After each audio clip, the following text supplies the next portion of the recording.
Que o seu dia e a sua semana sejam repletos de paz e bênçãos divinas. Bem-vindos a esta nossa análise aprofundada. Hoje a gente vai mergulhar num texto que, olha, tem quase 2000 anos, mas parece um manual de resiliência para hoje. É o capítulo 4 da primeira carta de Pedro, e para guiar nossa conversa, estamos usando uma edição da Bíblia de Estudo NAA e também um comentário bíblico de Roger M. Heimer. A nossa missão aqui é desvendar como essas palavras, que foram escritas por uma comunidade sob pressão, nos oferecem uma estratégia para enfrentar a hostilidade do dia a dia, encontrar propósito no sofrimento e viver com integridade. É uma verdadeira aula de sobrevivência, né? Com certeza. E o capítulo já começa com uma imagem, muito forte, quase militar. Ele diz: ora, tendo Cristo sofrido na carne, estejam também vocês armados do mesmo pensamento. Armados.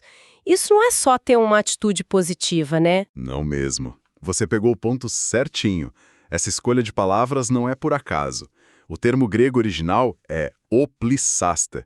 É um comando militar direto. Sério? Sim, é como um general dizendo: vistam a armadura. Pedro está de fato mandando a audiência se equipar para uma batalha. Só que a armadura, nesse caso, é uma mentalidade, uma determinação de ferro, sabe? A disposição para suportar o sofrimento injusto, para cumprir a vontade de Deus, exatamente como Cristo fez, e não ceder às paixões humanas. E essa mentalidade tem uma consequência que, francamente, é chocante. O texto diz que quem sofreu na carne rompeu com o pecado.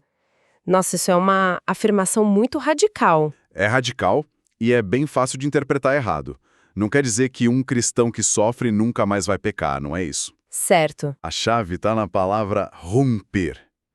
Pensa nisso como quebrar correntes de escravidão. Ao se identificar com o sofrimento de Cristo, o crente quebra o poder que o pecado tinha sobre a vida dele. Entendi. É uma mudança de mestre, então. Exato. Uma mudança de lealdade. O foco deixa de ser um escravo dos próprios desejos para viver intencionalmente para a vontade de Deus. E essa mudança de mestre, essa ruptura, tem consequências sociais bem claras, né?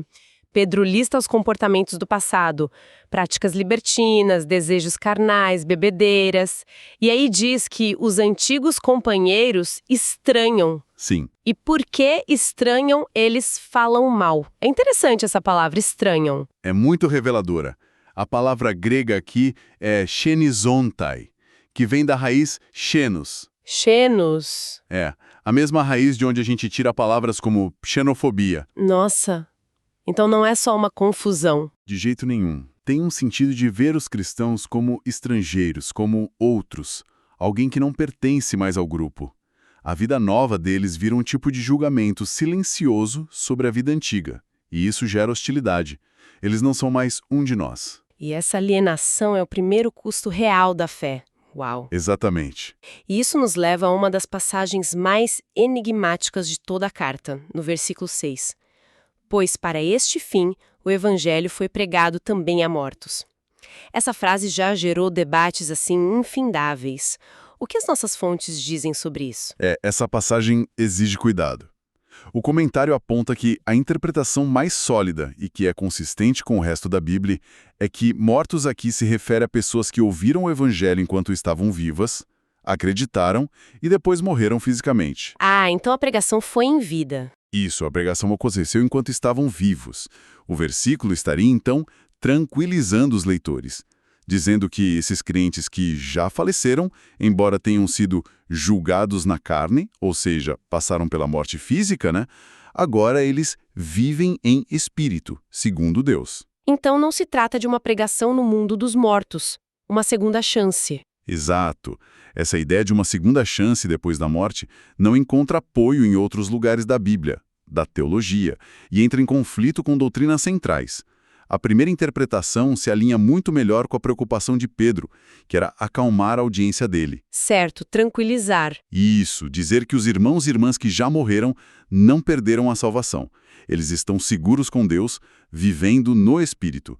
É uma mensagem de esperança. Faz todo sentido.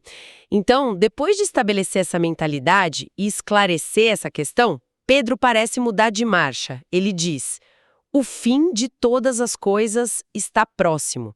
Isso injeta um senso de urgência enorme na conversa. Sim, e essa urgência é um motor para tudo que vem a seguir. A crença de que o retorno de Cristo estava próximo, isso molda a ética da comunidade. Se o tempo é curto, como é que se deve viver? Boa pergunta. E a primeira instrução dele é: sejam criteriosos e sóbrios para poderem orar. As palavras gregas aqui, sofronessati e nepsati, pintam um quadro de uma mente clara, disciplinada, focada. Uhum.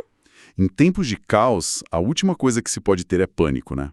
A oração exige clareza. E dessa clareza, ele vai para o que parece ser a instrução mais importante para a comunidade. Acima de tudo, porém, tenham muito amor uns para com os outros, porque o amor cobre uma multidão de pecados.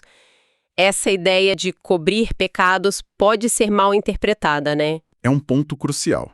O amor aqui é agapen, aquele amor abnegado, focado no bem do outro.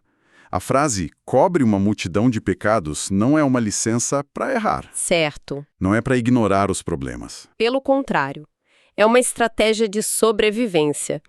Pedro está reconhecendo que se eles começassem a apontar cada falha, a criticar cada erro, a comunidade ia implodir. A perseguição interna seria pior que a externa. Exatamente. O amor que cobre é o amor que escolhe perdoar, que tem paciência, que prioriza a unidade.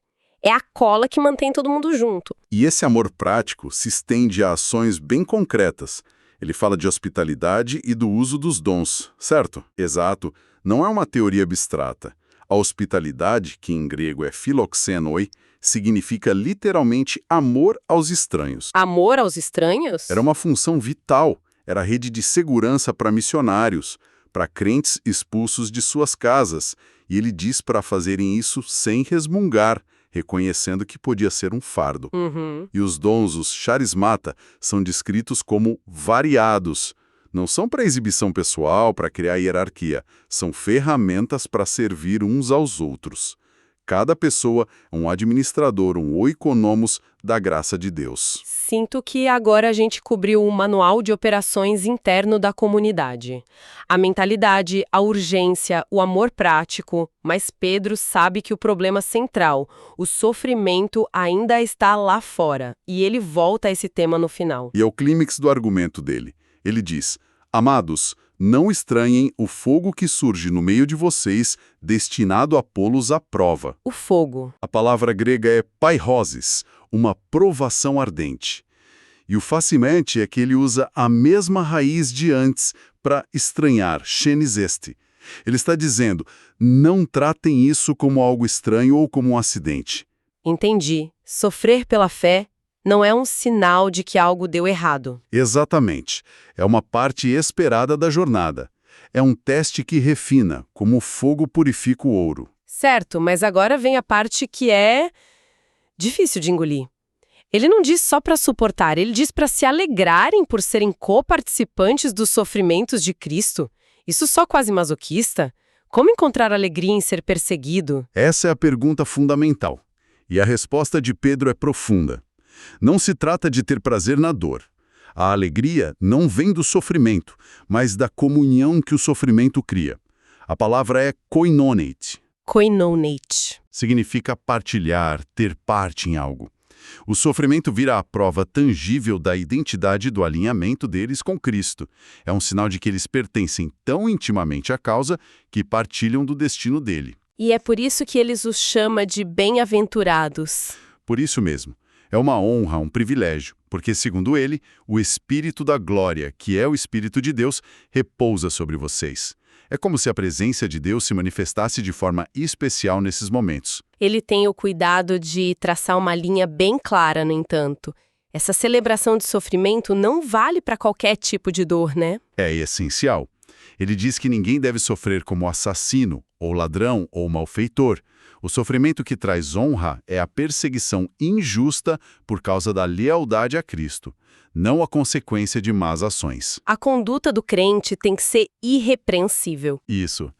O nome cristão, cristianos, que provavelmente começou como um insulto, Deveria ser motivo de glória a Deus, não de vergonha. A ideia é que quando as pessoas os atacassem, não encontrassem nenhuma falha legítima no caráter, só na fé. E tudo isso leva a uma conclusão, assim bem intimidante no versículo 17. Porque chegou o tempo de começar o juízo pela casa de Deus. Por que o julgamento começaria com o próprio povo de Deus? Parece contraintuitivo. É um argumento muito poderoso. Juízo aqui não significa condenação eterna, mas um processo de disciplina, de purificação. O sofrimento que eles estão enfrentando faz parte desse processo. Ah, entendi. A lógica de Pedro, que cita o livro de Provérbios, é um argumento do menor para o maior. Ele diz: se até os justos, o próprio povo de Deus, passam por uma disciplina tão severa, e é com dificuldade que são salvos, significando que a jornada é árdua. Qual será o destino dos outros? Exato.